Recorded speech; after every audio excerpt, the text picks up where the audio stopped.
Carbon, the sixth element on the periodic table, was never meant to go with chrome. Let's fix it after the bump.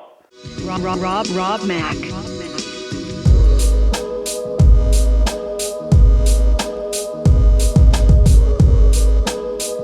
What's up, team? It's ROBBMAC from M3 Beats, and today let's get into the ultimate side mirror upgrade options.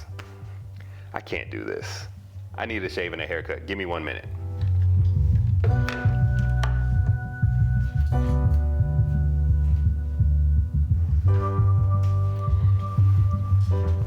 And I'm back.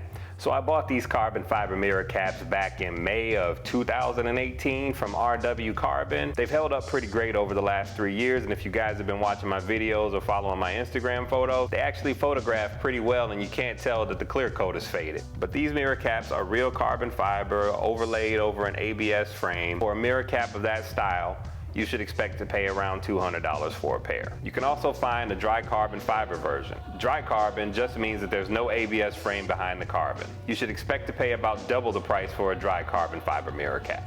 If you already own an F30, then you already know that the side indicator lights are clear over a chrome housing. My particular car came from the factory with all the chrome deleted except for the rear badges and the side mirror indicators. Today I'm going to replace the stock side indicator lights with a blacked out version that I got off Amazon for under 50 bucks. China! And then I'm going to replace my old mirror caps with some brand new carbon fiber mirror caps that I got from Keys Motorsports.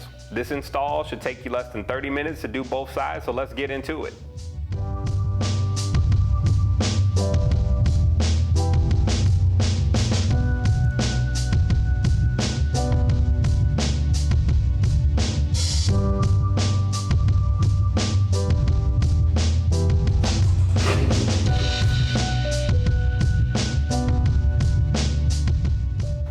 To remove your mirror caps, you need a wide trim tool and a pair of pliers. Get your mirror ready by tilting it up as far as it'll go. Next, using the trim tool, gently ply around the edges of the mirror and pull it free. Once the mirror is free, just let it hang to the side.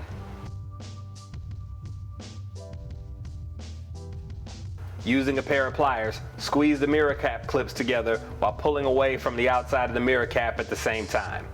Do this for all 3 clips and eventually they will come free. To remove the side mirror indicator, you're going to need a T20 Torx bit. There are 6 T10 screws holding the mirror assembly into place. You only need to remove the bottom 4 to remove the side mirror indicator. However, you may get more clearance by removing the top 2 as well. Once you have the screws removed, slide the bottom half of the mirror assembly away from the top half. Pull up and away to remove the side mirror indicator light. Remove the power connection by pulling it away from the light. Here you can see the 2 side markers side by side for a better look at the differences.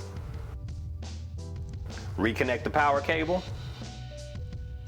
Test to make sure everything is working. And as you can see, these new ones are sequential. Reattach the side indicator light to the bottom half of the mirror assembly. And then slide the mirror assembly back on the same way you took it off.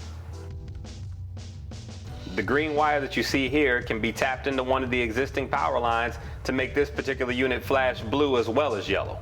I didn't have any wire taps to test that out, so I'm just going to tape it up for now. Once you have everything seated properly, reattach the screws that you took out. Next, take the new mirror caps, align the clips into place, and press until you hear everything click. Finally, reattach the mirror by pressing in the center until it clicks into place.